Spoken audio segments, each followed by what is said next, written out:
Lisa n'avait jamais imaginé que frapper à la mauvaise porte au milieu d'un orage changerait sa vie à jamais. Dans ce manoir silencieux, un mystérieux milliardaire l'avait prise pour une autre. Et elle ne l'avait pas détrompé. Un baiser, une nuit, une erreur qui s'était transformée en obsession. Il ne parvenait pas à l'oublier. Elle ne pouvait cesser de vouloir revivre cet instant. Mais quand la vérité éclaterait, le désir survivrait-il à la réalité?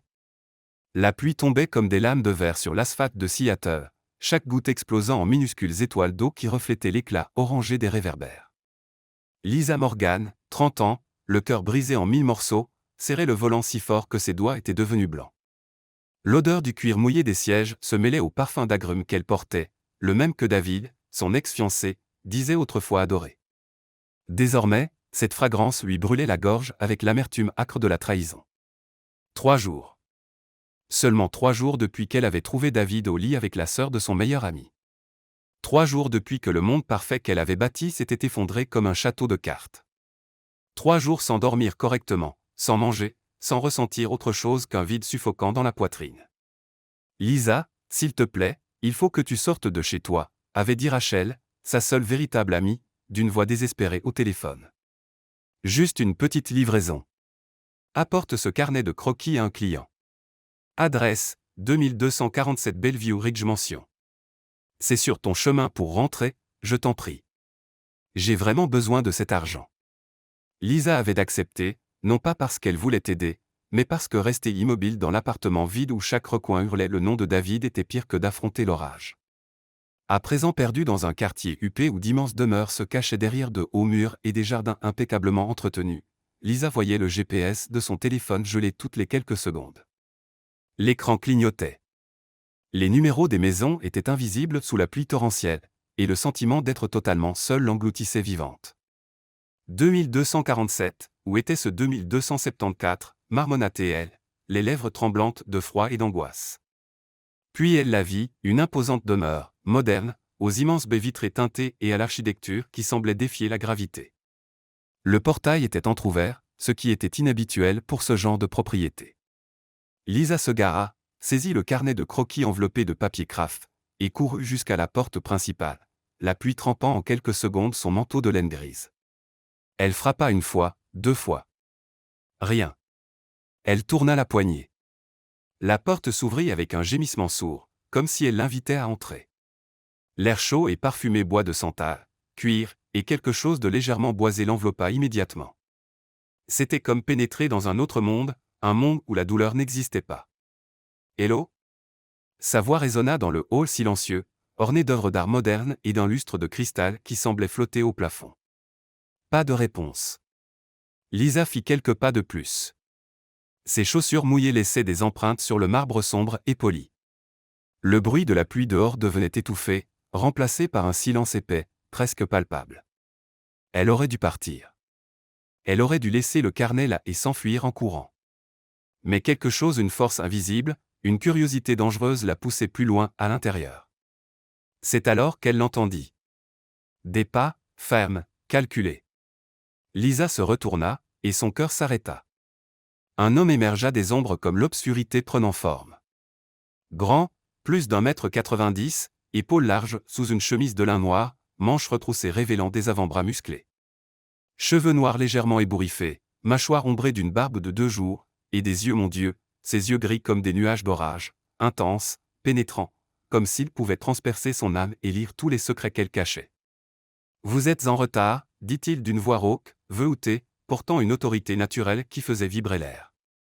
Lisa ouvrit la bouche pour répondre, mais aucun mot ne sortit. Il la regardait comme s'il la dévorait des yeux, comme s'il la connaissait déjà, comme s'il l'avait attendue. Jade, c'est bien ça? Il fit un pas en avant.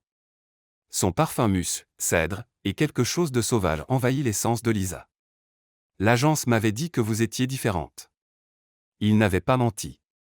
Jade. Agence. La confusion explosa dans l'esprit de Lisa, mais avant qu'elle puisse assimiler quoi que ce soit, il poursuivit, enlevez votre manteau. Vous êtes trempé. Ce n'était pas une requête. C'était un ordre doux et ferme.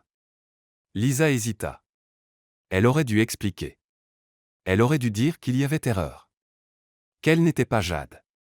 qu'elle ne faisait que livrer un carnet de croquis. Mais il se passa quelque chose. Quelque chose qu'elle n'attendait pas. Quand ses yeux rencontrèrent de nouveau les siens, ce regard affamé presque désespéré, comme s'il avait besoin d'elle pour respirer, Lisa le ressentit pour la première fois depuis 3 jours. Pour la première fois depuis la trahison, elle ressentit le désir, la chaleur, la vie pulser dans ses veines. Il la voyait vraiment, la voyait non comme la fiancée trahie, non comme la femme brisée, mais comme une femme désirable, puissante, vivante. Et dans cet instant de folie, Lisa prit la décision la plus insensée de sa vie. Elle laissa tomber son manteau sur le sol, l'eau ruisselante du tissu épais. Ses yeux ne quittèrent jamais les siens. « Désolée pour le retard », murmura-t-elle, la voix rauque, presque méconnaissable. Un sourire dangereux mi-amusé, mi-prédateur incurva ses lèvres. « Approchez », dit-il en tendant la main. Lisa regarda cette main forte, sûre, un pont entre ce qu'elle était et ce qu'elle pourrait devenir. Et puis, défiant toute logique, toute raison, elle posa sa main dans la sienne. L'électricité fut instantanée, comme si 1000 étincelles parcouraient sa peau. Il serra fermement ses doigts, sans faire mal, mais en affirmant sa présence, et l'attira contre lui. « Vous tremblez » observa-t-il, ses yeux scrutant chaque centimètre de son visage. « Froid ou peur ?» Les deux, admit Lisa, le souffle court. « Vous n'avez pas à avoir peur de moi. » Il leva sa main libre et, avec une douceur surprenante, écarta une mèche de cheveux mouillés de son visage. Ses doigts effleurèrent sa joue, laissant une traînée de feu sur sa peau froide. « Ici, vous êtes en sécurité. » Mais Lisa savait que c'était un mensonge. Elle n'était en sécurité ni de cet homme, ni de ce désir qui la consumait, ni surtout de la vérité qu'elle cachait. Il la guida dans le couloir, sa main toujours dans la sienne, et Lisa comprit qu'elle venait d'entrer dans un jeu dangereux, un jeu dont elle ignorait les règles et dont le prix pouvait être dévastateur. Mais pour la première fois depuis des jours, elle s'en moquait. Parce que peut-être, juste peut-être, cette erreur était exactement ce dont elle avait besoin pour recommencer à se sentir vivante. Le silence à l'intérieur du manoir était presque assourdissant. Chaque pas que faisait Lisa résonnait dans le couloir ou lambris de bois sombre, un son rythmé qui se mêlait aux battements affolés de son propre cœur. La main de Luc, elle ne connaissait toujours pas son nom, mais la force de ses doigts entrelacés aux siens avait déjà gravé sa présence dans sa mémoire, était chaude, ferme, une encre au milieu du chaos d'émotions qui la consumait. Ils s'arrêtèrent dans une vaste pièce. D'immenses baies vitrées révélaient l'orage dehors, les éclairs déchiquetant le ciel noir comme des veines d'argent liquide.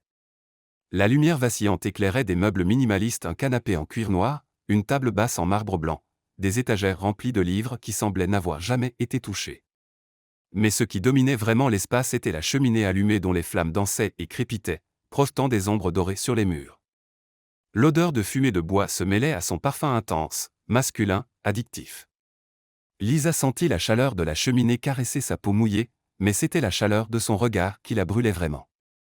Luc la lâcha et se dirigea vers le bar encastré dans le mur. Son large dos se mouvait avec une grâce féline tandis qu'il saisissait une bouteille de whisky et 2 verres en cristal. Lisa observait chacun de ses gestes, la façon dont les muscles de ses épaules se contractaient sous sa chemise, la manière dont il inclinait légèrement la tête comme s'il réfléchissait à quelque chose qu'il ne disait pas. « Vous buvez » demanda-t-il sans se retourner, sa voix grave résonnant dans l'espace.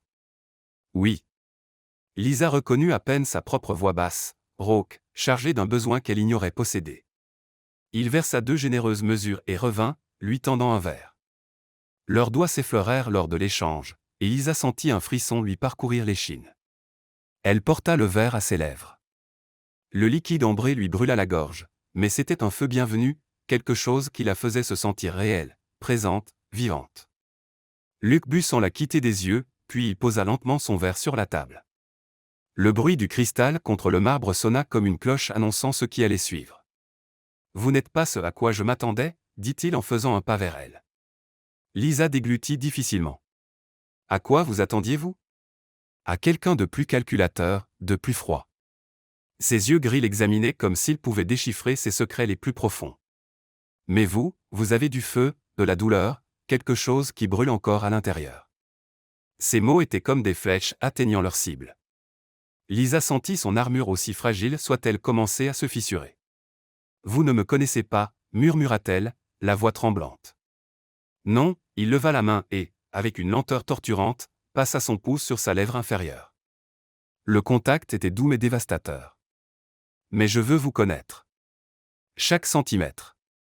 Chaque secret. Le cœur de Lisa explosa dans sa poitrine. Elle aurait dû partir. Elle aurait dû dire la vérité. Elle aurait dû fuir cette maison avant qu'il ne soit trop tard. Mais alors il se rapprocha si près que leurs souffles se mêlèrent, si près qu'elle pouvait voir les minuscules cicatrices presque invisibles sur sa mâchoire, l'éclat affamé dans ses yeux orageux.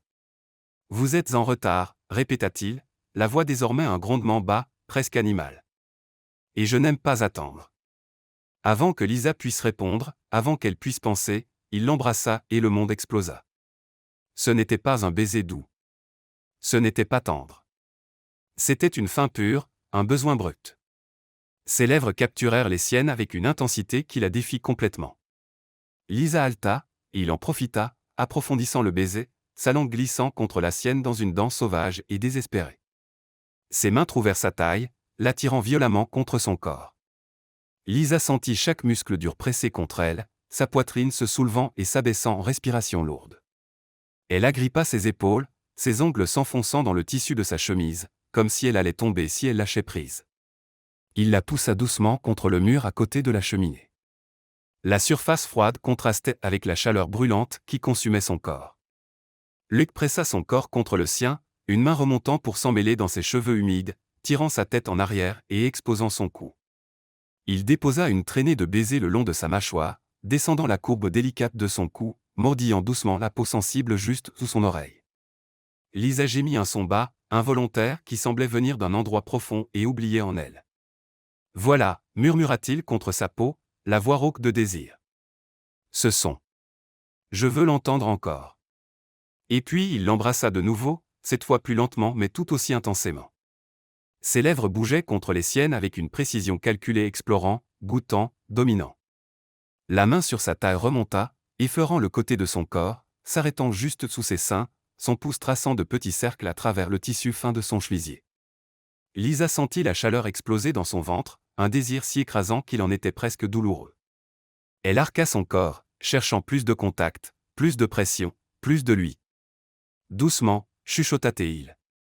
Mais il y avait un tremblement dans sa voix, comme s'il était lui aussi au bord du contrôle. Ne vous pressez pas. Nous avons toute la nuit. Toute la nuit. Les mots résonnèrent dans l'esprit de Lisa comme une sonnette d'alarme. C'était insensé. De la pure folie. Mais quand il l'embrassa encore, quand ses grandes mains fortes la tinrent comme si elle était la chose la plus précieuse au monde, toute raison se dissipa. Il la souleva facilement, ses mains sous ses cuisses, et Lisa enroula instinctivement ses jambes autour de sa taille. Elle sentit sa dureté presser contre elle la promesse de quelque chose de plus, quelque chose qui la faisait trembler d'anticipation. Luc la porta jusqu'au canapé, l'allongeant avec précaution mais sans jamais rompre le baiser. Il se positionna au-dessus d'elle, le poids de son corps l'ancrant, la faisant se sentir à la fois protégée et désirée.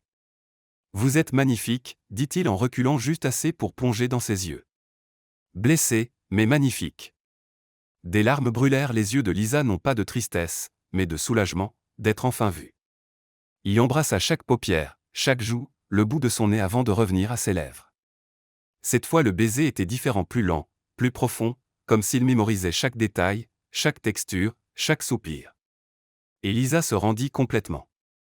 Elle oublia David, oublia la douleur, oublia même son propre nom. Il n'y avait plus que cet instant, ce baiser, cet homme qui la faisait se sentir vivante pour la première fois depuis des jours. Quand ils se séparèrent enfin, essoufflés, front contre front, yeux rivés l'un à l'autre, Lisa sut que plus rien ne serait jamais comme avant. « Venez avec moi » chuchota-t-il, la voix chargée de promesses et de dangers. Et Lisa, contre tout bon sens, contre toute logique, hocha la tête. Parce qu'en cet instant, elle ne voulait pas être la femme raisonnable. Elle voulait être la femme qui brûle, la femme qui défie, la femme qui vit. Et lui, cet étranger mystérieux qui l'embrassait comme si elle était l'air qu'il respirait était exactement le feu dont elle avait besoin. Luc prit la main de Lisa et la guida dans le large couloir, ses pas fermes résonnant sur le parquet. La lumière douce des appliques modernes créait des ombres allongées sur les murs blancs ornés de photographies en noir et blanc, paysages désertés, océans orageux, visages anonymes figés dans des instants de solitude. Lisa remarqua que cette maison était belle mais vide, comme si elle n'était qu'une élégante coquille protégeant quelque chose de fragile à l'intérieur. Ils montèrent un escalier en colimaçon, les marches recouvertes d'un tapis gris foncé qui étouffait tout bruit. À chaque marche, le cœur de Lisa battait plus vite, non pas de peur, bien qu'il y eût de la peur, oui, mais d'une anticipation électrique qui parcourait chaque nerf de son corps. Elle ne connaissait pas le nom de cet homme. Elle ne savait rien de lui, et pourtant elle montait les escaliers de sa maison, sur le point de franchir une ligne qui ne pourrait être retracée. Il s'arrêta devant une double porte en chêne sombre, sa main toujours dans la sienne. Il se tourna, ses yeux gris l'étudiant avec une intensité qui la fit trembler. Avant d'entrer, dit-il, la voix basse, contrôlée, mais chargée de quelque chose de dangereux, il faut que vous compreniez une chose. Lisa déglutit difficilement. Quoi? Ici, c'est moi qui commande. Il n'y avait pas d'arrogance dans ces mots, juste une certitude. Vous faites ce que je dis, et vous me faites confiance. C'est la seule règle. Le silence entre eux était épais, lourd comme l'orage qui faisait encore rage dehors. Lisa aurait dû dire non. Elle aurait dû s'enfuir. Mais quelque chose dans ses yeux, une vulnérabilité cachée sous la surface du contrôle la retenait. Et si je ne vous fais pas confiance, le défiait-elle, la voix plus ferme qu'elle ne l'aurait cru. Un sourire lent, presque triste, incurva ses lèvres. Alors n'entrez pas. Il lâcha sa main, recula d'un pas, lui laissant le choix, lui rendant le pouvoir. Et c'est précisément pour cela que Lisa avança. Je vous fais confiance, chuchota-t-elle. Le changement dans ses yeux fut instantané. Le gris orageux s'assombrit, devenant presque noir. Il ouvrit la porte. La chambre était un sanctuaire mûr dans des tons de gris anthracite, un immense lit king size au drap noir impeccable, des baies vitrées du sol au plafond révélant la ville illuminée au loin, de minuscules points de lumière défiant l'obscurité de la nuit. Un fauteuil en cuir sombre trônait dans un coin à côté d'une bibliothèque remplie de livres. Des bougies des dizaines étaient disposées stratégiquement, éteintes, en attente. Luc referma la porte derrière eux d'un clic doux qui sonna définitif, final. Lisa sentit l'air changer, devenir plus dense, plus chargé. Il alluma les bougies avec un briquet en argent, une à une, jusqu'à ce que la lumière dorée vacillante transforme la pièce en quelque chose entre réalité et rêve. L'odeur de vanille et de bois de santal emplit l'air. Approchez, ordonna-t-il doucement en désignant l'espace entre lui et le mur. Lisa obéit, les jambes légèrement tremblantes. Il se plaça derrière elle, si près qu'elle sentait la chaleur de son corps, son souffle effleurant sa nuque. Fermez les yeux, murmura-t-il. Elle les ferma. Le monde s'obscurcit, et tous les autres sens s'intensifièrent, le son de sa respiration, l'odeur de son parfum masculin mêlé à la fumée des bougies, la sensation de ses doigts grands, calleux, incroyablement doux écartant ses cheveux pour dégager sa nuque. Quand vous êtes ici, chuchota-t-il, ses lèvres presque touchant son oreille, le monde extérieur n'existe pas. Vos soucis, votre douleur, votre passé, rien de tout cela n'a d'importance. Il n'y a que vous et moi, et ce que nous ressentons en cet instant. Ces mots étaient comme un sortilège, désarmant toutes les défenses que Lisa avait construites. Elle sentit des larmes lui piquer les yeux, mais elles ne coulèrent pas. Pas encore. Luc fit lentement glisser ses mains le long de ses bras, mémorisant chaque courbe jusqu'à atteindre ses poignets. Il les tint fermement sans faire mal, mais en affirmant sa présence. Levez les bras, ordonna-t-il. Lisa obéit. Il leva ses bras au-dessus de sa tête, les pressant doucement contre le mur froid. Le contraste entre la froideur de la surface et la chaleur de son corps derrière était enivrant.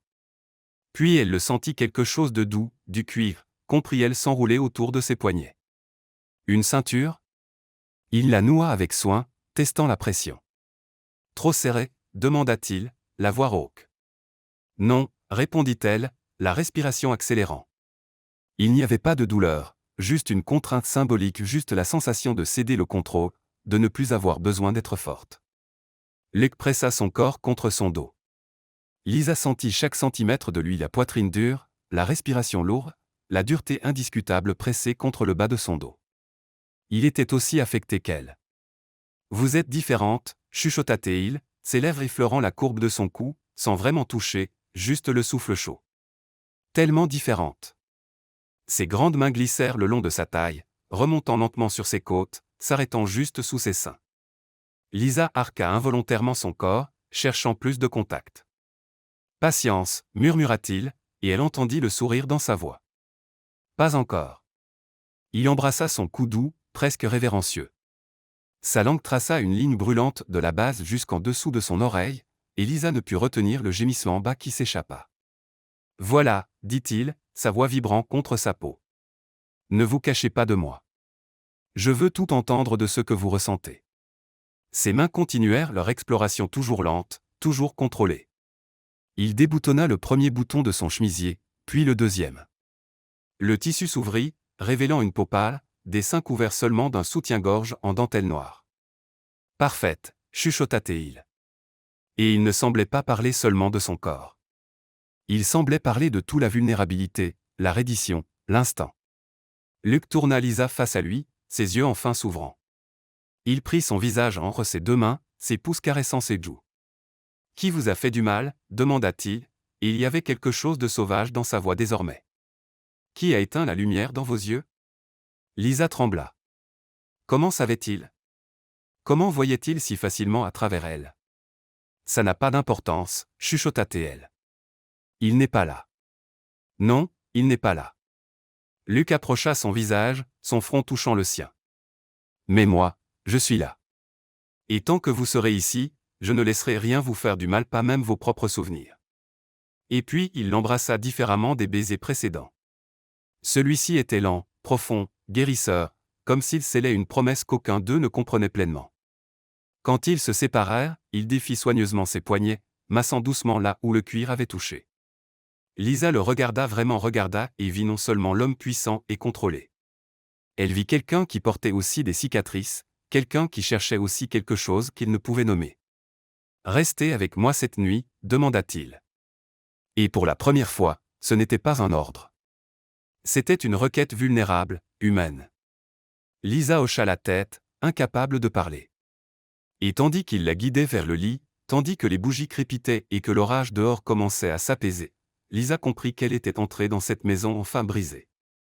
Mais peut-être, juste peut-être, elle pourrait en sortir entière ou du moins commencer à recoller les morceaux. Le matin arriva avec une luminosité cruelle. Les premiers rayons de soleil transperçaient les rideaux gris de la chambre, traçant des rayures dorées sur les draps froissés. Lisa se réveilla lentement, son corps encore lourd d'épuisement et de satisfaction. Chaque muscle se souvenait de la nuit précédente, les caresses, les baisers, la reddition complète qui l'avait laissée vulnérable et paradoxalement plus forte que jamais. Elle tourna la tête sur l'oreiller. Luke dormait à côté d'elle, son visage détendu d'une manière qui le faisait paraître plus jeune, presque innocent. Des mèches noires tombaient sur son front, ses lèvres étaient légèrement entr'ouvertes, sa poitrine se soulevant et s'abaissant en respiration profonde et paisible. Pour la première fois, elle vit les petites imperfections qui humanisaient cet homme apparemment parfait, une cicatrice presque invisible au-dessus de son sourcil gauche, de fines rides autour des yeux qui racontaient des histoires non dites. La panique commença à s'insinuer lentement dans sa poitrine comme de l'eau glacée qui monte. Que avait-elle fait? La réalité frappa comme un coup de poing. Elle n'était pas Jade. Elle ne l'avait jamais été. Elle était Lisa Morgan, une femme ordinaire au cœur brisé qui avait menti, même par omission, et passé la nuit avec un parfait inconnu. Un homme dont elle n'avait même pas connu le nom jusqu'à ce qu'il le murmure dans la chaleur du moment. « Je m'appelle Luke. Luke Montenegro. » Montenegro. Le nom résonna dans son esprit avec un poids écrasant. Elle avait déjà entendu ce nom aux informations, dans les magazines d'affaires que Rachel feuilletait au travail. Peu importait. Ce qui importait, c'est qu'elle devait partir. Maintenant. Avec des gestes prudents, Lisa glissa hors du lit, essayant de ne pas faire de bruit. Ses yeux balayèrent la pièce à la recherche de ses vêtements. Le chemisier était plié sur le fauteuil. Le pantalon pendait sur le dossier. Les chaussures étaient alignées près de la porte comme si quelqu'un les avait rangées avec soin. Luke, il avait pris soin de chaque détail même pendant qu'elle dormait. La culpabilité lui serra la gorge. Elle s'habilla rapidement, les doigts tremblants en reboutonnant son chemisier.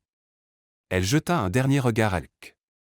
Il continuait à dormir, l'expression sereine, inconscient de l'orage qui se formait en elle. « Pardon » chuchota-t-elle dans le vide, sachant qu'il ne pouvait l'entendre. Et puis elle partit. Elle descendit l'escalier en silence, traversa le hall, ouvrit la porte d'entrée et fut engloutie par le monde extérieur. Une luxueuse voiture noire attendait déjà devant l'entrée. Un chauffeur en uniforme ouvrit la porte arrière sans poser de questions, comme s'il avait été prévenu à l'avance. Lisa monta, le cuir froid contre ses jambes encore sensibles. La voiture démarra, s'éloignant du manoir, et Lisa ne regarda pas en arrière parce que si elle l'avait fait, elle savait qu'elle serait revenue. Luke se réveilla seul. Il le sut immédiatement, même avant d'ouvrir les yeux. L'espace à côté de lui était froid. Il n'y avait pas le doux bruit d'une respiration féminine, pas le parfum d'agrumes qui s'était entremêlé au drap pendant la nuit. Il ouvrit lentement les yeux, la réalité s'installant comme du plomb dans son estomac. Elle était partie. Luke s'assit dans le lit, passant les mains dans ses cheveux en désordre. Il regarda l'endroit où elle avait dormi. L'oreiller gardait encore la forme de sa tête. Il le prit, le pressa contre son visage, respirant ce qui restait de son odeur jasmin, pluie, et quelque chose d'uniquement elle. Quelque chose en lui se brisa. En 35 ans de vie, Luke Montenegro avait connu d'innombrables femmes belles, intelligentes, sophistiquées mais aucune, absolument aucune, ne l'avait touché comme elle. Pas seulement physiquement, bien que, Dieu sait, son corps était de l'art pur, mais émotionnellement. Elle l'avait vraiment vu derrière les murs qu'il avait construits, derrière le masque du milliardaire impénétrable. Il se leva, enfila un peignoir noir et descendit à son bureau. Il prit le téléphone et composa le numéro de l'agence qu'il avait engagée, Elite Companion Agency. « Bonjour. Que puis-je pour vous ?» répondit une voix féminine professionnelle après 2 sonneries. Luke Montenegro. Je voudrais reprendre rendez-vous avec Jade la même que celle d'hier soir. Un silence. Un silence trop long. Monsieur Montenegro. La voix hésita. Il y a eu un malentendu. La compagne Jade n'est pas venue au rendez-vous d'hier. Elle a eu un problème de voiture et a manqué heure. Nous vous prions de nous excuser pour ce désagrément. Naturellement, nous ne facturons pas le service. Et attendez, la voix de Luke sortit plus forte qu'il ne l'aurait voulu. Il se força à respirer. Qu'avez-vous dit ? Jade n'est pas venue, monsieur. Nous avons essayé de vous contacter, mais... Luke raccrocha. Le téléphone lui échappa des mains, tombant sur le parquet avec un bruit sourd. Elle n'était pas Jade. La femme qui avait été dans sa maison, celle qu'il avait embrassée avec une intensité qui lui avait fait perdre tout contrôle, qui s'était abandonnée avec une vulnérabilité qui lui avait fendu la poitrine, qui avait gémi son nom comme une prière n'était pas celle qu'il croyait. Qui diable était-elle ? Murmura-t-il dans le vide du bureau. Son esprit revenait sans cesse à chaque détail de la nuit précédente, la façon dont elle avait tremblé quand il l'avait touchée pour la première fois, ses yeux, bruns profonds, pleins de douleur et de désir mélangés, fixés sur les siens comme s'il était la seule chose réelle au monde, le son du gémissement bas qu'elle avait essayé de retenir quand il avait embrassé ce point sensible juste sous son oreille, le goût de sa peau, légèrement salée, addictive, l'odeur de ses cheveux mouillés quand il y avait enfoui son visage.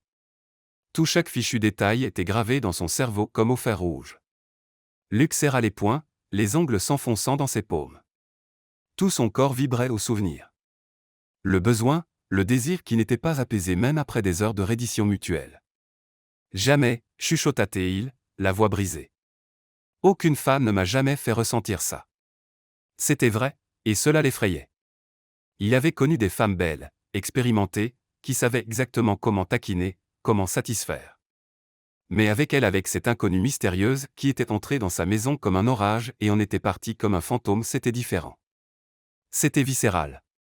C'était comme si quelque chose en lui, quelque chose qui dormait, enfoui sous des années de contrôle et de détachement, s'était violemment réveillé. Elle ne l'avait pas seulement touché. Elle l'avait consumé. Même en se soumettant, même en lui laissant le contrôle, c'était elle qui avait le vrai pouvoir parce qu'elle lui avait fait ressentir la peur de la perdre, le désir de la protéger, le besoin de connaître chaque secret qu'elle cachait.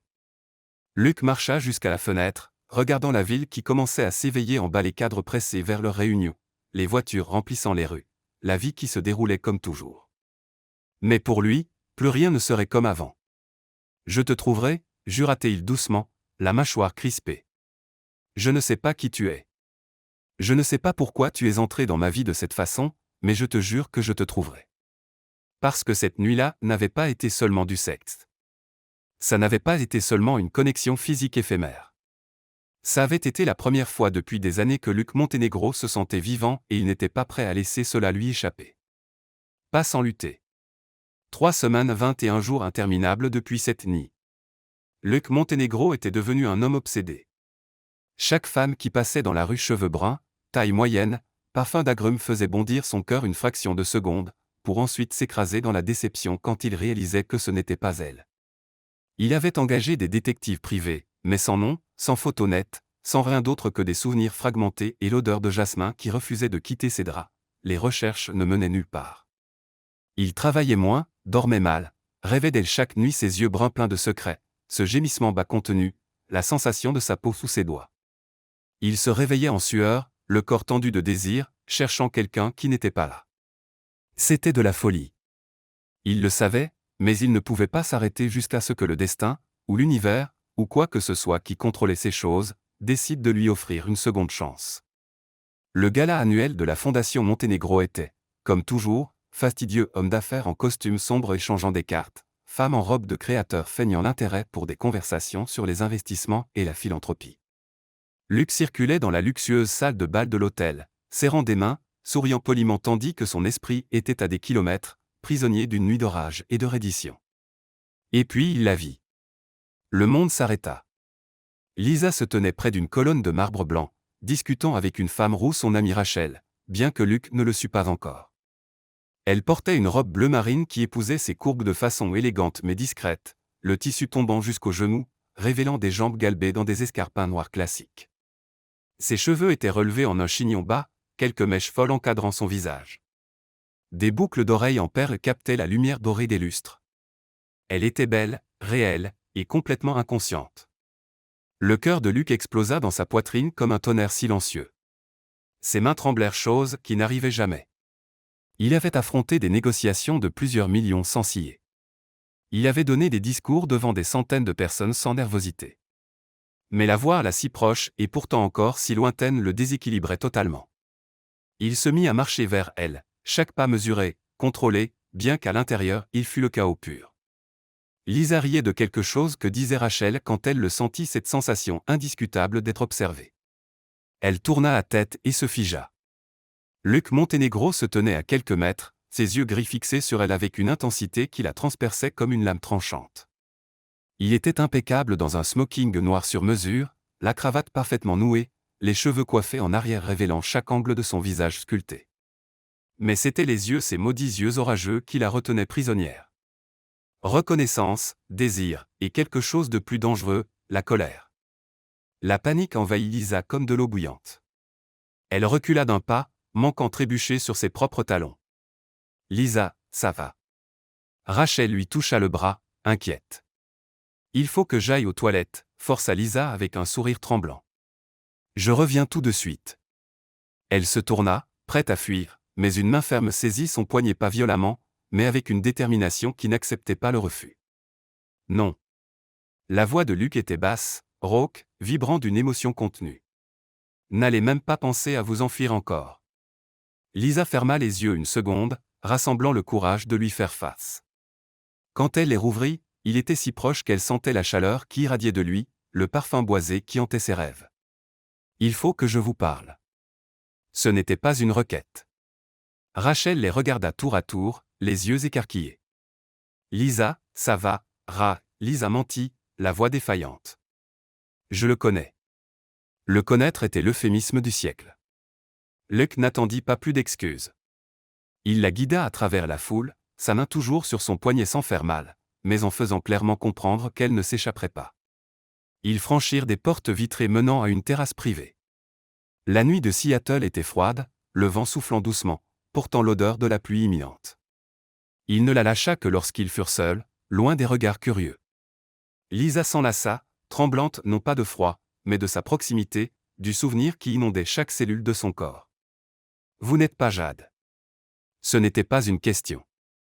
C'était une accusation calme, mais lourde. « Non, je ne le suis pas. »« Je sais. » Il fit un pas vers elle, la mâchoire crispée. « L'agence me l'a dit. Jade n'est jamais venue cette nuit-là. » Lisa déglutit difficilement, incapable de trouver ses mots. « Alors qui diable êtes-vous » Sa voix monta légèrement, la colère commençant à percer les fissures de son contrôle. « Pourquoi êtes-vous entré chez moi ? Pourquoi avez-vous menti ? Pourquoi ?» Il passa la main dans ses cheveux, les ébouriffant pour la première fois. « Pourquoi je n'arrive pas à cesser de penser à vous ? La dernière question sortit presque comme un chuchotement désespéré, et ce fut cela qui brisa l'armure de Lisa. Je n'ai pas voulu mentir, commença-t-elle, la voix tremblante. Je livrais quelque chose pour une amie. Le GPS a bugué. J'ai frappé à la mauvaise porte. Et quand vous avez cru que j'étais quelqu'un d'autre, j'aurais dû expliquer. Je sais. Mais vous m'avez regardé d'une façon que personne ne m'avait jamais regardé auparavant. Quelle façon? Il se rapprocha maintenant, si près qu'elle dut renverser la tête en arrière pour le regarder. Comme si j'avais de l'importance, les mots sortirent bruts, honnêtes, douloureux. Comme si j'étais plus que des morceaux brisés. Le visage de Luc s'adoucit une fraction de seconde. Il leva la main hésitant pour la première fois et, avec une douceur surprenante, écarta une mèche échappée de son chignon. Vous ne me devez pas d'explication sur pourquoi vous étiez brisé, dit-il doucement, ses doigts effleurant sa joue. Mais vous m'en devez une sur pourquoi vous avez disparu. Des larmes brûlèrent les yeux de Lisa. Parce que j'avais peur de moi, de ce que je ressentais, de ce que j'avais fait. Vous ne me connaissez pas. Je ne suis pas cette femme qui a passé la nuit chez vous. Je suis juste Lisa. Lisa Morgan, une femme ordinaire dont le cœur a été brisé par son ex-fiancé 3 jours avant cette nuit-là. La confession resta suspendue entre eux comme de la fumée. Luc l'observa longuement. Puis lentement il posa ses mains de chaque côté de son visage, la forçant à plonger directement dans ses yeux. Pensez-vous que ça m'importe qui vous étiez avant cette nuit-là? Sa voix était ferme, presque farouche. Pensez-vous que ça m'importe si votre cœur était brisé? Si vous fuyiez quelque chose, si vous êtes entré chez moi par erreur? Lisa trembla entre ses mains. La seule chose qui compte, poursuivit-il, son front maintenant contre le sien, c'est que vous m'avez fait ressentir quelque chose que je n'avais jamais ressenti avant. Et depuis cette maudite nuit, je ne respire plus correctement. Je ne dors plus. Je ne peux plus exister sans vous chercher dans chaque visage que je croise. Luc, elle prononça son nom pour la première fois depuis cette nuit, et le son fit quelque chose en lui se briser et se reconstruire en même temps. Venez avec moi, demanda-t-il, et il y avait une vulnérabilité dans sa voix qu'elle n'aurait jamais imaginé entendre. Maintenant, s'il vous plaît. Lisa savait qu'elle aurait dû dire non. Savait qu'elle était au bord d'un précipice dangereux. Mais quand elle plongea dans ses yeux orageux qui la voyaient comme personne d'autre, elle sut qu'elle était déjà tombée. Oui, chuchota-t-elle. Et quand il l'attira contre lui, quand ses lèvres trouvèrent les siennes dans un baiser affamé, désespéré, le monde autour d'eux disparut. Il n'y avait plus qu'eux enfin. L'appartement de Lisa était modeste comparé au manoir de Luc, un petit espace mais chaleureux au 3e étage d'un vieil immeuble du centre de Seattle. Murs blancs décorés de photographies encadrées paysages qu'elle avait elle-même capturés, instant figé de beauté simple. Un canapé beige couvert de plaids colorés, des livres empilés sur toutes les surfaces disponibles, l'odeur de café et de lavande dans l'air. C'était l'opposé total de son monde à lui. Et pour une raison quelconque, cela faisait que Luc se sentait plus chez lui que dans son propre manoir. Lisa verrouilla la porte derrière eux, ses doigts tremblant légèrement en tournant la clé. La réalité de ce qui se passait s'abattit sur elle comme un poids. Il était là dans son espace, entouré de ses affaires, de ses souvenirs, de sa vraie vie par la version fantasmée qu'elle avait créée cette nuit d'orage. « Tu veux un café ?» De l'eau, proposa-t-elle, la voix hésitante, évitant de le regarder directement. Lisa. Le nom sortit doux mais chargé de sens. Elle se tourna enfin, croisant ses yeux gris qui semblaient voir à travers chaque couche de protection qu'elle essayait de construire. Luc se tenait au milieu du petit salon, les mains dans les poches de son smoking, les épaules tendues. Il semblait trop grand pour cet espace comme un lion en cage. Mais il y avait quelque chose dans son expression, une vulnérabilité mal dissimulée qui le rendait humain. « Je ne veux pas de café, dit-il simplement. Je veux des réponses. » Lisa s'enlaça, geste défensif. « Que veux-tu savoir ?» Tout, il fit un pas vers elle. « Commence par le début. Pourquoi étais-tu chez moi cette nuit-là ?» Et puis lentement les mots commencèrent à couler. Lisa lui raconta David, le fiancé qu'elle croyait connaître, l'homme qui avait promis de l'aimer pour toujours pour ensuite la détruire avec une trahison qui brûlait encore comme des braises. Elle lui parla de la douleur qui la consumait, du sentiment de se noyer dans une mer d'insuffisance et de rejet. « Je pensais qu'il y avait quelque chose qui n'allait pas chez moi, avoua-t-elle, la voix brisée. Que je n'étais pas assez jolie, assez intéressante, assez bien. » Luc serra les poings, la mâchoire verrouillée. L'idée que quelqu'un ait fait se sentir inadéquate cette femme extraordinaire le mettait dans une rage primitive. Lisa continua lui parlant de l'appel de Rachel, de la livraison qui aurait dû être simple, de l'orage, du GPS qui avait lâché, de la porte ouverte. Et puis tu étais là, chuchota-t-elle, ses yeux enfin croisant les siens. Et tu m'as regardé comme si j'étais la chose la plus désirable que tu aies jamais vue. Pas Lisa brisée, pas la fiancée rejetée, juste moi. Parce que tu le es, l'interrompit Luc, la voix farouche. Tu es la chose la plus désirable que j'ai jamais vue. Des larmes coulèrent sur les joues de Lisa. Ce baiser a été la première chose que j'ai vraiment ressentie après la trahison. C'était insensé.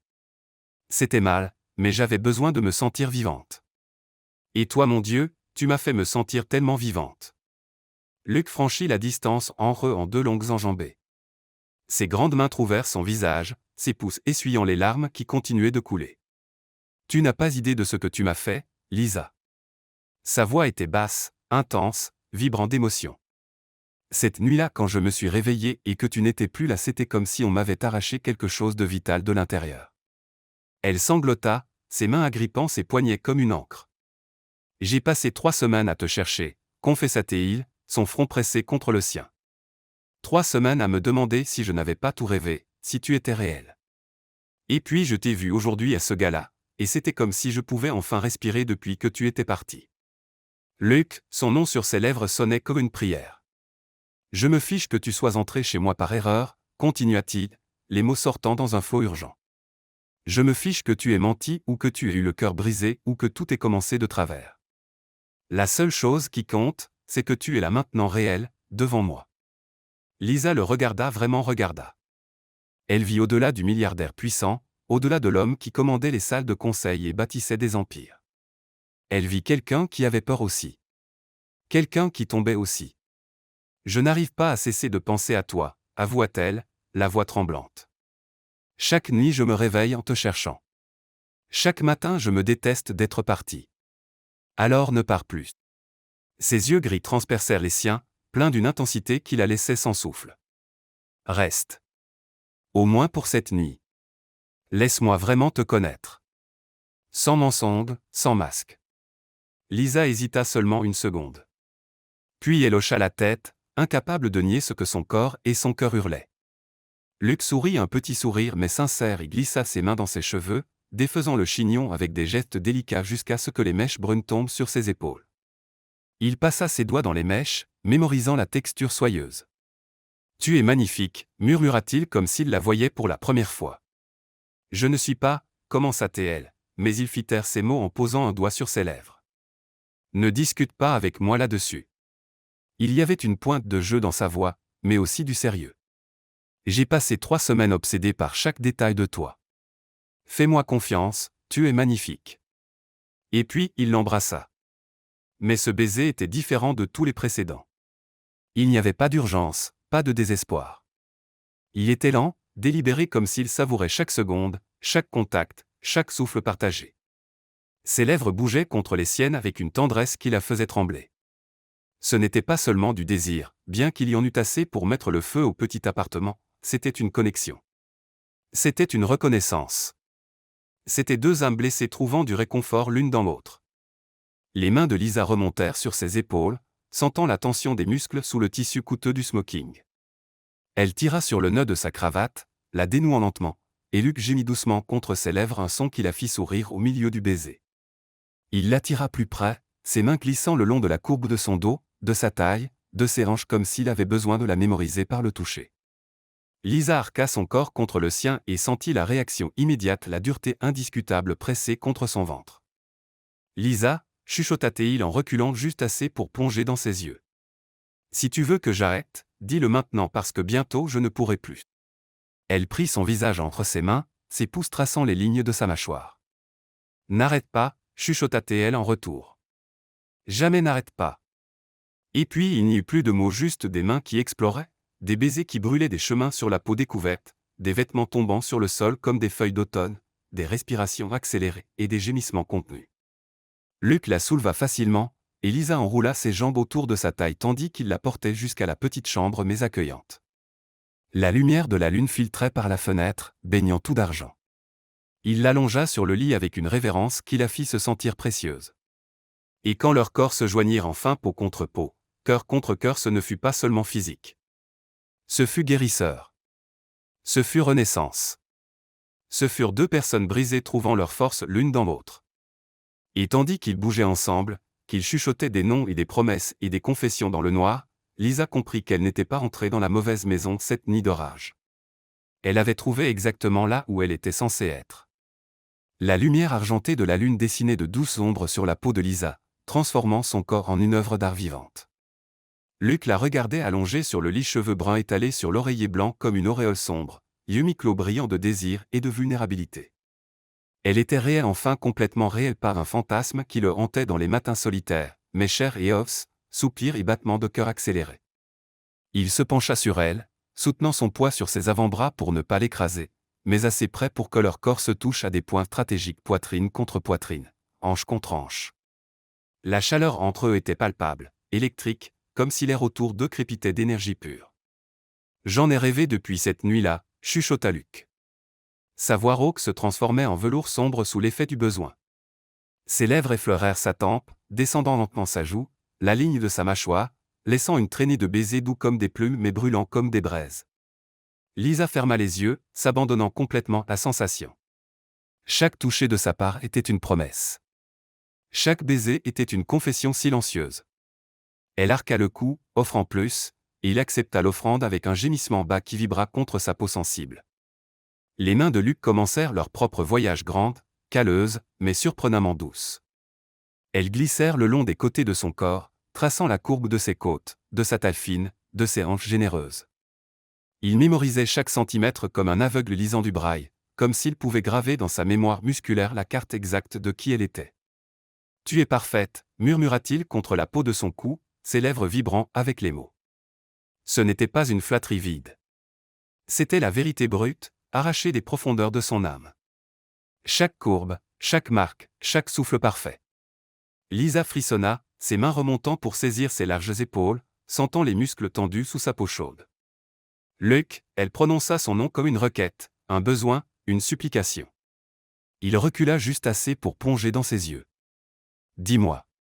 Dis-moi ce que tu veux. » Toi, la réponse sortit simple, honnête, dévastatrice. Rien que toi.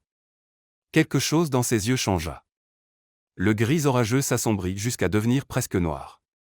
Il captura ses lèvres dans un baiser profond, affamé, sa langue glissant contre la sienne dans une danse qui n'était pas nouvelle mais qui semblait être découverte pour la première fois. Lisa gémit dans sa bouche, le son étouffé mais chargé de désir. Les mains de Luc continuèrent leur exploration. Elles remontèrent dans son dos, ses doigts traçant sa colonne vertébrale avec une lenteur torturante jusqu'à atteindre ses épaules. Il fit glisser les bretelles de sa robe déjà à moitié déboutonnée le long de ses bras, révélant sa peau pâle centimètre par centimètre. Le tissu glissa, exposant les seins de Lisa, et l'air froid de l'appartement les fit se durcir immédiatement. Luc recula pour regarder, et ce qu'elle vit dans ses yeux était une pure révérence, pas seulement un désir charnel, mais quelque chose de plus profond, admiration, émerveillement. Parfaite, répéta-t-il, presque pour lui-même. Il baissa la tête, et Lisa sentit sa bouche chaude, humide, délicieusement coupable se refermer autour d'un téton durci. Elle arqua le dos involontairement, un gémissement sonore s'échappant de ses lèvres. Sa langue tourna, suça, mordilla doucement, tandis que sa main libre caressait l'autre sein avec des mouvements fermes mais délicats. « Luc, mon Dieu !» Elle arrivait à peine à former des mots cohérents. Le plaisir était une vague montante, menaçant de la noyer de la plus délicieuse des façons. Il alterna entre un sein et l'autre, accordant une attention égale aux deux, tandis que ses mains achevaient de retirer complètement sa robe. Le tissu glissa le long de ses jambes, tombant au sol dans un chuchotement de soie. Elle n'était plus qu'en culotte maintenant, une simple pièce de dentelle noire qui semblait paradoxalement plus érotique que n'importe quelle lingerie de luxe. Luc embrassa le creux entre ses seins, descendant sur son ventre, sa langue traçant de petits cercles autour de son nombril. Lisa trembla, ses mains s'enfonçant dans ses cheveux, tirant doucement, et il gémit contre sa peau un son primal qui la fit se sentir puissante. « Tu me provoques, dit-il, la voix rauque, presque désespérée. Chaque souffle de toi, chaque gémissement, chaque fois que tu prononces mon nom me provoque au-delà de l'endurance. » Il atteignit l'élastique de sa culotte, ses doigts jouant avec la dentelle taquinant mais n'enlevant pas encore. Lisa souleva ses hanches en une invitation silencieuse, et il sourit contre sa peau un sourire de loup, dangereux, plein de promesses. « Patience, murmura-t-il, faisant écho aux mots qu'il avait prononcés cette première nuit. Je veux savourer chaque seconde. Et puis enfin, il retira le dernier rempart de tissu. Lisa était complètement exposée maintenant vulnérable sous son regard mais étrangement elle ne se sentait pas gênée. La façon dont il la regardait comme si elle était la chose la plus précieuse au monde faisait fondre toute insécurité. Luc fit glisser ses mains le long de ses cuisses, ses doigts massant les muscles tendus, remontant lentement tortueusement jusqu'à atteindre le centre de toute la chaleur et du désir. Quand il la toucha enfin là, Lisa cria son nom, son corps s'arquant hors du lit comme s'il lévitait. Si mouillé, chuchota-t-il, émerveillé. Tout ça pour moi. Oui, parvint-elle à haleter. Toujours pour toi. Il explora avec des doigts experts, trouvant chaque point sensible comme s'il possédait une carte détaillée de son plaisir. Lisa se tordit, ses mains agrippant les draps, puis ses épaules puis tout ce qu'elle pouvait saisir tandis que le plaisir montait comme une marée inexorable. Luc, je ne peux pas. Elle essaya de l'avertir, mais il était trop tard. L'orgasme la frappa comme la foudre, parcourant chaque nerf, faisant trembler tout son corps. Elle cria un son primal, sans inhibition tandis que des vagues de plaisir la consumaient. Il la tint tout du long, chuchotant des mots doux à son oreille, des baisers tendres sur son front, jusqu'à ce qu'elle redescende enfin du sommet. Parfaite, dit-il encore, et cette fois il y avait une émotion humide dans sa voix qui serra le cœur de Lisa. Elle attira son visage près du sien, l'embrassant avec une profondeur qui allait au-delà du physique. J'ai besoin de toi, chuchota-t-elle contre ses lèvres. Maintenant, s'il te plaît. Luc recula seulement le temps d'enlever ses propres vêtements, la chemise tombant au sol, le pantalon suivant rapidement.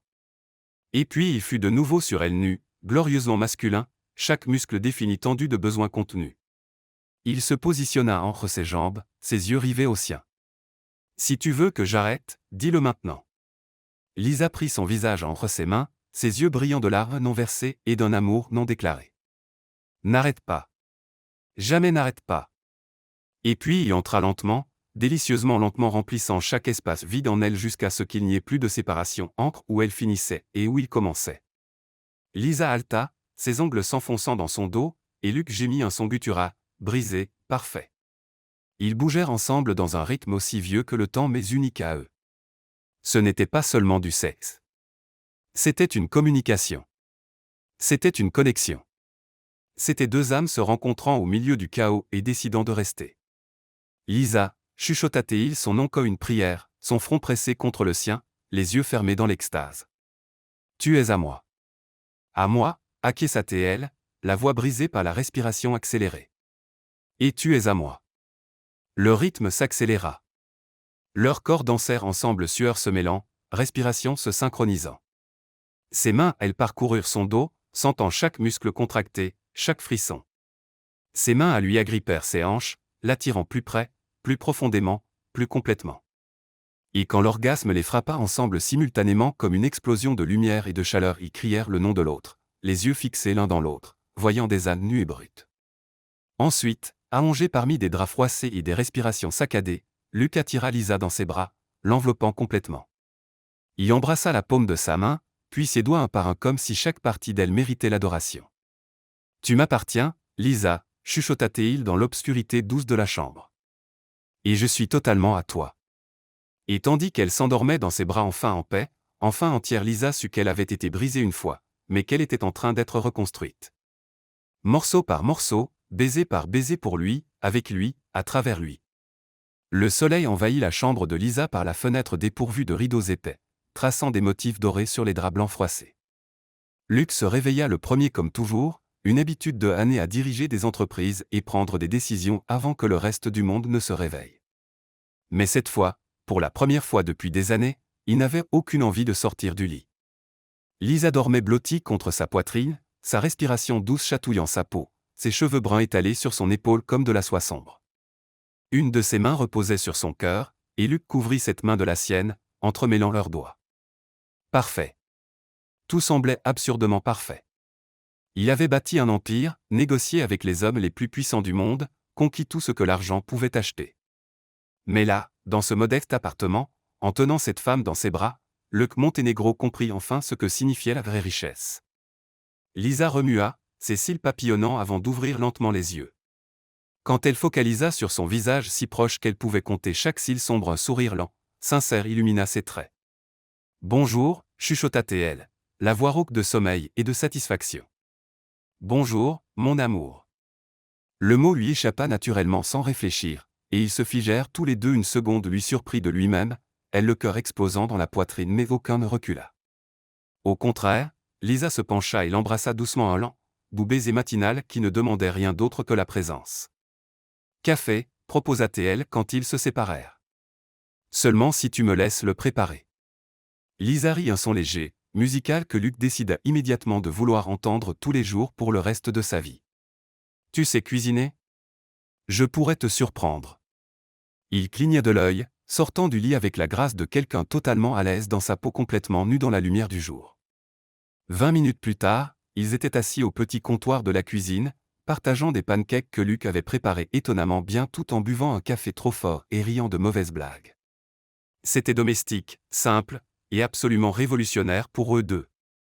Les jours qui suivirent furent une révélation. Luc ne retourna pas immédiatement dans son manoir vide. Au lieu de cela, il annula des réunions, délégua des responsabilités, chose qui choqua son assistante, et resta. Dans le petit appartement de Lisa, dans son monde à elle, ils parlèrent. Mon Dieu, comme ils parlèrent de tout et de rien.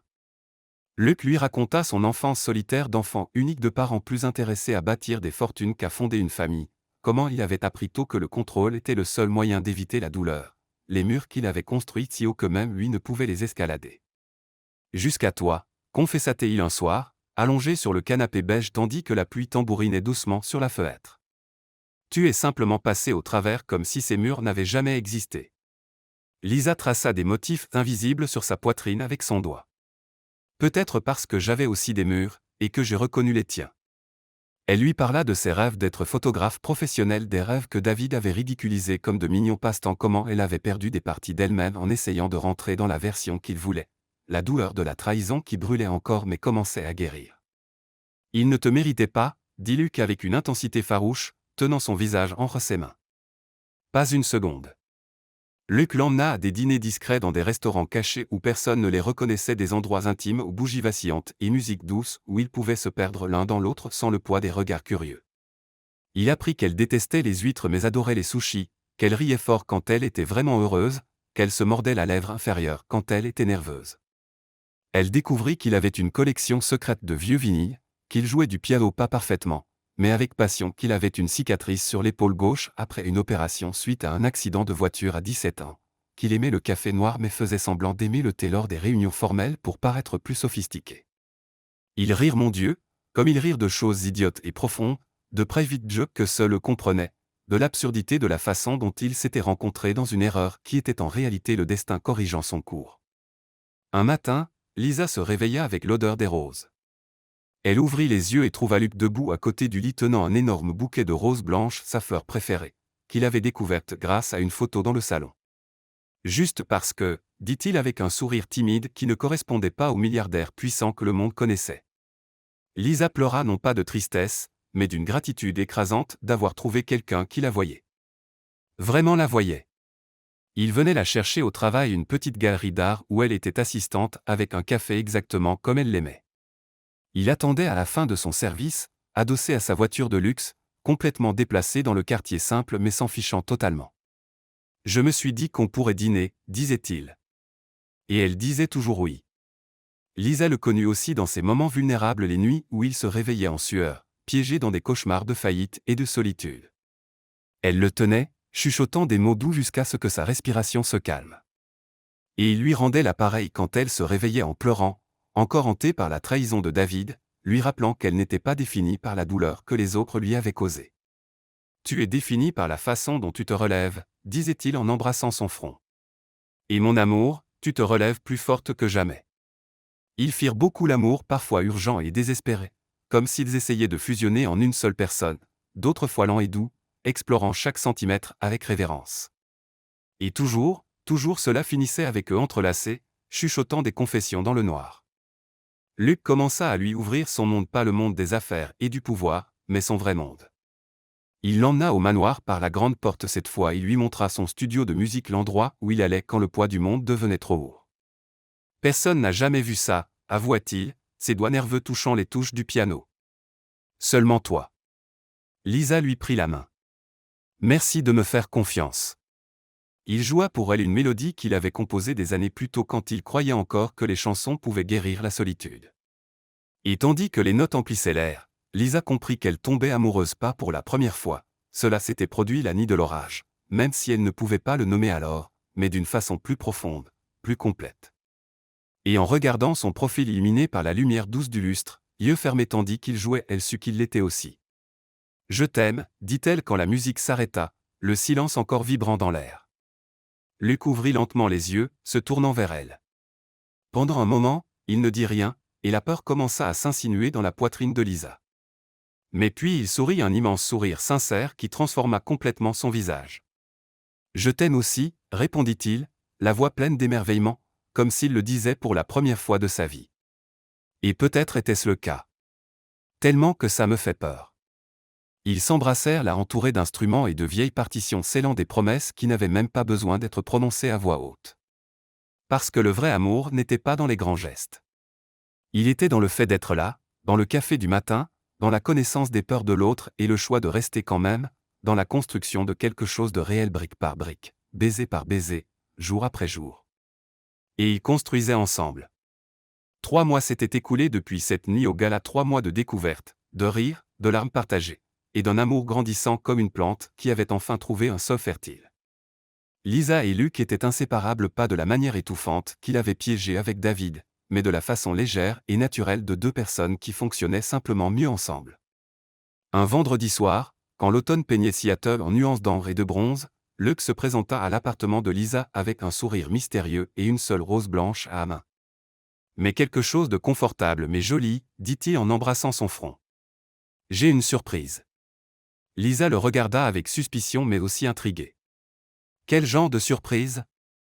Si je te le dis, ce ne sera plus une surprise.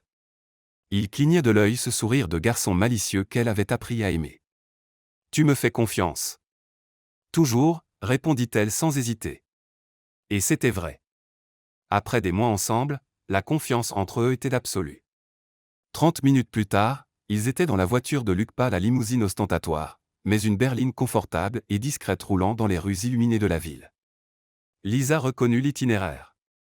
Ils allaient au manoir. Luc, commença-t-elle, le cœur battant. Je sais à quoi tu penses, l'interrompit-il doucement, tenant sa main sur le levier de vitesse. Mais ce n'est pas ce que tu imagines. Ou peut-être que si, mais différemment, mieux. Je te le promets. Quand ils arrivèrent, le manoir était transformé. Des bougies des centaines illuminaient le chemin du portail à la porte d'entrée. Des pétales de rose blanche formaient un tapis naturel sur le sol de pierre. Une musique douce jouait quelque part de cacher, une mélodie au piano que Lisa reconnut immédiatement. C'était la chanson que Luc avait jouée pour elle cette nuit spéciale. Luc, des larmes brûlaient déjà ses yeux. Qu'est-ce que c'est que tout ça ? Je veux te montrer qui je suis. Sans jeu, sans masque, juste toi. Sa voix trembla légèrement, révélant la nervosité cachée sous la surface de l'assurance. Il sortit de la voiture, fit le tour et lui ouvrit la porte, lui tendant la main comme un gentleman d'un autre siècle. Je veux te montrer qui je suis. Sans jeu, sans masque, juste toi. Lisa posa sa main dans la sienne et se laissa guider. Ils entrèrent par la grande porte, la même qu'elle avait franchie cette nuit d'orage, mais tout semblait différent maintenant. Le hall était doucement illuminé par des bougies flottant dans des vases en verre. Des photographies encadrées avaient été ajoutées au mur, des photos d'eux à des dîners, riant dans son appartement, s'enlaçant dans un parc. Des moments capturés en 3 mois de bonheur. Quand as-tu ? Demanda Lisa, émerveillée. Je te photographie depuis le premier jour, avoua-t-il, rougissant légèrement. Je n'ai pas pu m'en empêcher. Je voulais capturer chaque instant, ne jamais oublier ce que c'est d'être vraiment heureux. Le cœur de Lisa explosa. Elle attira son visage vers le bas et l'embrassa, un baiser lent, profond, plein de gratitude et d'amour. Luc la guida dans l'escalier, le même qu'ils avaient monté des mois plus tôt. Mais quand ils atteignirent la chambre, Lisa halta. L'espace avait été complètement transformé. Les rideaux étaient ouverts, révélant la vue spectaculaire sur la ville illuminée. Des bougies dans chaque coin créaient une lueur dorée vacillante. Des pétales de rose couvraient l'immense lit. Et sur la table de nuit, une photo encadrée d'elle endormie dans cette même chambre le premier matin, la lumière du soleil créant une auréole dans ses cheveux. J'ai pris cette photo avant que tu ne te réveilles ce matin-là, confessa Luc, la voix chargée d'émotion. Je pensais ne jamais te revoir, alors je l'ai gardée comme souvenir du seul moment où je me suis senti complet. Lisa ne put retenir ses larmes. Elles coulèrent librement tandis qu'elle se tournait vers lui. Tu me fais me sentir tellement aimé. Parce que tu le es. Il prit son visage entre ses mains, ses pouces essuyant les larmes. Tu es tout, Lisa, ma lumière, mon encre, ma maison. Ils s'embrassèrent là au milieu de la pièce transformée en sanctuaire, les mains explorant avec familiarité mais aussi révérence. Parce que cette fois c'était différent. Il n'y avait pas de mensonge, pas de masque, rien entre eux que de l'amour pur et vrai. Luc déboutonna lentement sa robe, une simple robe bleue qu'il avait achetée spécialement pour cette nuit. Le tissu glissa sur ses épaules, tombant dans un chuchotement au sol. Lisa était en lingerie blanche délicate comme des pétales et Luc recula juste pour regarder. Tu es une œuvre d'art, chuchota-t-il, émerveillé. Et je suis l'homme le plus chanceux de l'univers.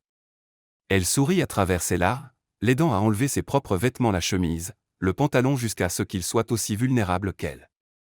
Ils s'allongèrent ensemble sur le lit couvert de pétales, les bougies projetant des ombres dansantes sur leur corps entrelacés. Je t'aime, dit Luc, ses yeux gris fixés sur ses yeux bruns avec une intensité qui lui coupa le souffle. Plus que je ne pensais possible d'aimer quelqu'un. Je t'aime, répondit Lisa, la voix brisée par l'émotion. Tu m'as sauvé. Tu m'as montré que je pouvais être aimé, vraiment aimé. Ils firent l'amour cette nuit-là d'une manière qui transcendait le physique. Ce fut plus lent, plus profond. Chaque caresse était une promesse. Chaque baiser était une confession. Chaque soupir était une prière. Luc explora chaque centimètre d'elle comme si c'était la première fois, mais avec la connaissance intime de quelqu'un qui avait déjà mémorisé chaque courbe, chaque point sensible, chaque son qu'elle faisait quand le plaisir la consumait. Et Lisa lui rendit l'appareil avec une dévotion égale, le touchant, l'embrassant, l'aimant de tout ce qu'elle avait. Quand leurs corps se joignirent enfin, ce ne fut pas seulement physique. Ce fut âme contre âme, cœur contre cœur, deux morceaux brisés qui avaient trouvé comment s'emboîter parfaitement. Tu es ma lumière dans l'obscurité, chuchota Luc contre sa peau, ses lèvres traçant un chemin le long de son cou, sur ses épaules, revenant à ses lèvres. Avant toi, je ne faisais qu'exister. Maintenant je vis. Lisa tint son visage, le forçant à la regarder dans les yeux tandis qu'ils bougeaient ensemble dans un rythme ancien et parfait. Et tu es ma guérison. Tu m'as montré que ça valait le risque, valait la peine de faire confiance, valait la peine d'aimer. Ils atteignirent l'orgasme ensemble, pas avec des cris sauvages comme la première fois, mais avec des gémissements bas, brisés, les yeux fixés l'un sur l'autre, voyant au-delà de la surface, voyant l'âme nue. Et dans cet instant d'union complète, ils surent tous les deux que c'était pour toujours. Ensuite, allongé parmi des draps parfumés et des pétales écrasés, Luc attira Lisa dans ses bras, la calant contre sa poitrine comme si elle avait toujours eu sa place là. Reste avec moi, demanda-t-il doucement en embrassant le sommet de sa tête. Pas juste aujourd'hui, pas juste cette semaine, mais pour toujours. Viens vivre ici. Vis avec moi. Construis une vie avec moi. Lisa recula assez pour plonger dans ses yeux, voyant la vulnérabilité là, la peur du rejet, l'espoir fragile. Elle sourit à travers ses larmes. Oui, chuchota-t-elle. 1000 fois oui. Et là, dans ce manoir qu'elle était entrée par erreur autrefois, Lisa trouva enfin ce qu'elle avait cherché toute sa vie. Un foyer, pas un lieu, mais une personne. Luc Monténégro, l'homme qu'il avait prise pour une autre, mais avait fini par trouver en elle exactement ce dont il avait toujours eu besoin. Leur amour était né d'une erreur. Mais c'était l'erreur la plus juste qu'aucun d'eux ait jamais faite.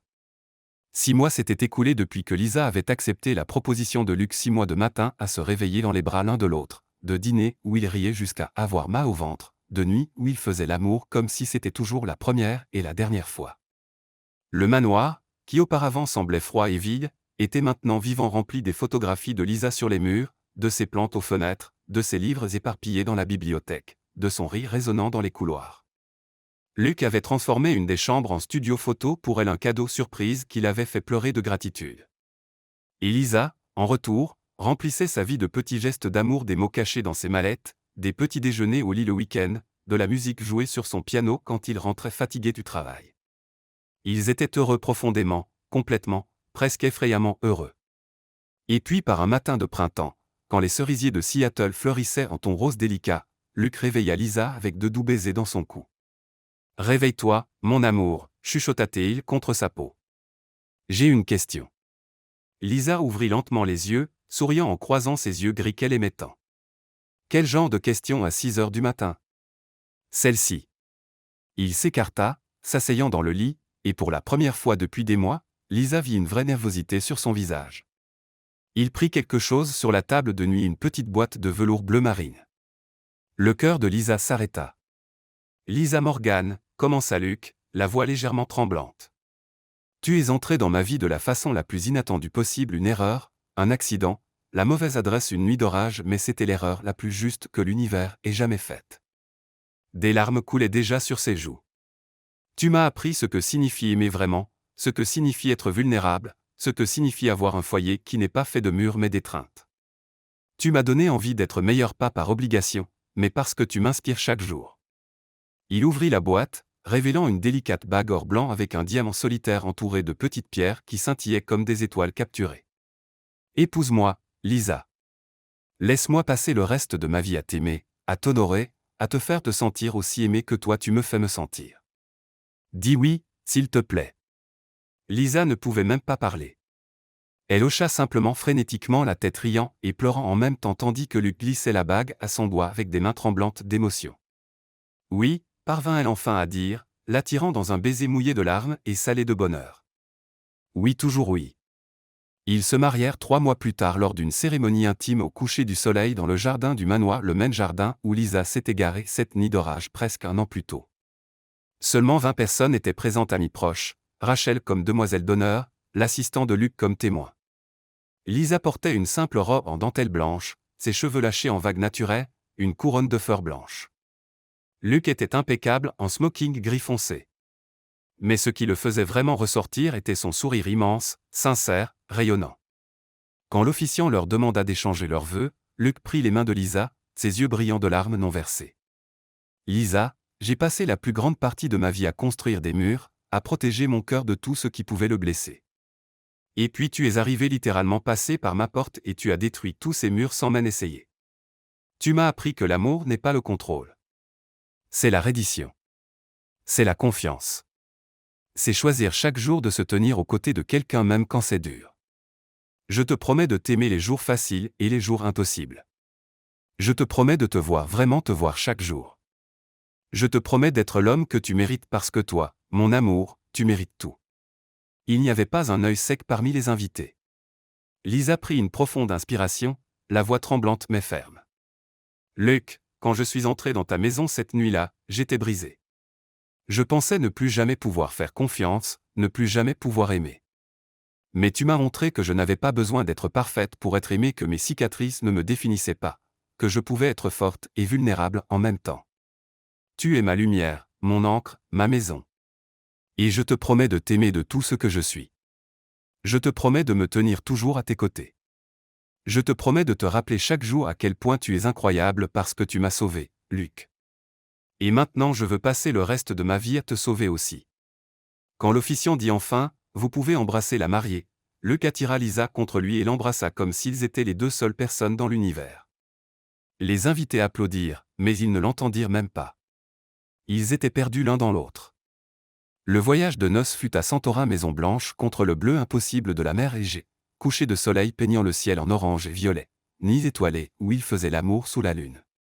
Mais quand ils revinrent à Seattle, au manoir qui était maintenant officiellement leur maison, la vraie vie commença. Et elle était encore meilleure que n'importe quelle lune de miel. Luc la désirait encore chaque jour. Peu importe combien de fois il faisait l'amour, et c'était beaucoup, il la regardait toujours comme si c'était la première fois, avec cet éclat affamé dans ses yeux gris, avec ce lent sourire dangereux qui faisait se serrer son ventre d'anticipation. Un matin, 6 mois après le mariage, Lisa était dans la cuisine en train de préparer le café quand elle sentit ses bras s'enrouler autour de sa taille par derrière. Il pressa son corps contre son dos, et elle sentit immédiatement sa dureté contre elle. « Bonjour, Madame Monténégro », murmura-t-il contre son cou, ses lèvres effleurant sa peau sensible. Lisa sourit, penchant la tête pour lui donner plus d'accès. Quelqu'un s'est réveillé inspiré. Je me réveille comme ça tous les jours à cause de toi. Il la tourna dans ses bras, ses yeux sombres de désir.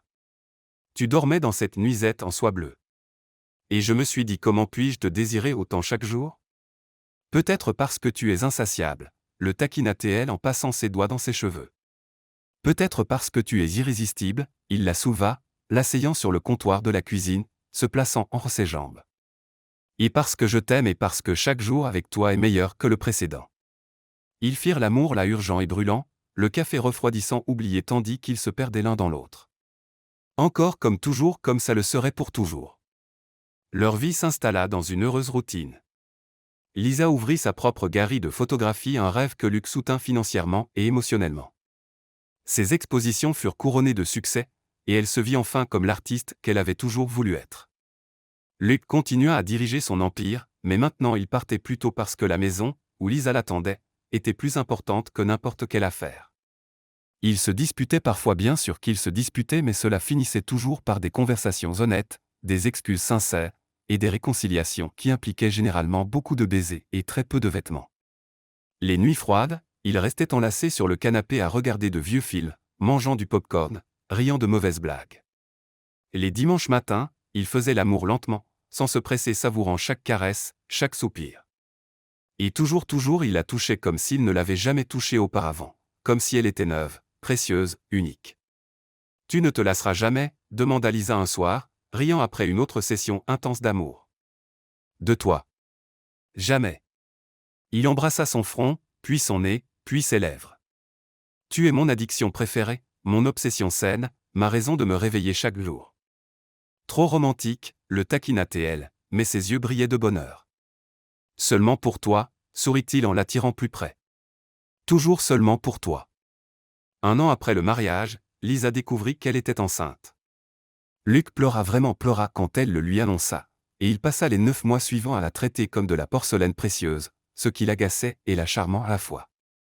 Quand leur fille naquit, une petite fille aux yeux bruns comme sa mère et aux cheveux noirs comme son père, Luc la tint dans ses bras avec une tendresse telle que Lisa tomba de nouveau amoureuse de lui. « Elle est parfaite, » chuchota-t-il, émerveillé. « Comme sa mère. » Et là, dans cette chambre d'hôpital, regardant l'homme qu'elle aimait tenant le fruit de leur amour, Lisa comprit qu'elle était entrée dans la mauvaise maison cette nuit d'orage. Mais elle avait trouvé exactement là où elle était censée être. Elle avait trouvé l'amour. Elle avait trouvé la guérison. Elle avait trouvé un foyer. Et tout ça parce qu'un jour, sous une pluie torrentielle, elle avait frappé à la mauvaise porte et avait trouvé l'homme qu'il fallait. Le désir entre eux ne diminua jamais. L'affection ne s'estompa jamais. La passion ne se refroidit jamais parce que le vrai amour n'est pas dans la perfection. Il est dans le choix chaque jour d'aimer la même personne. Il est dans la construction brique par brique d'une vie qui vaut la peine d'être vécue. Et ils la construisirent ensemble pour toujours. Parfois, les plus belles erreurs de la vie arrivent quand on s'y attend le moins. Lisa était entrée dans la mauvaise maison mais avait trouvé le bon amour. Luc attendait quelqu'un mais avait reçu celle dont il avait vraiment besoin. Ils étaient deux âmes brisées qui s'étaient trouvées dans le chaos et avaient choisi jour après jour de se reconstruire ensemble. Parce que le vrai amour n'est pas parfait. Il est réel. C'est un choix. C'est regarder quelqu'un et dire, toi avec toutes tes cicatrices tu es tout ce dont j'ai besoin. Et peut-être que la vraie magie n'est pas de trouver la bonne personne, mais de transformer les erreurs en victoire, les orages en nouveau départ, et la solitude en foyer. Lisa et Luc l'ont prouvé, parfois le destin a juste besoin d'un petit coup de pouce ou d'une mauvaise adresse pour mettre les bonnes personnes sur le même chemin. Et toi, as-tu déjà pensé que peut-être tes erreurs te guident aussi vers là où tu as toujours été destiné à être ?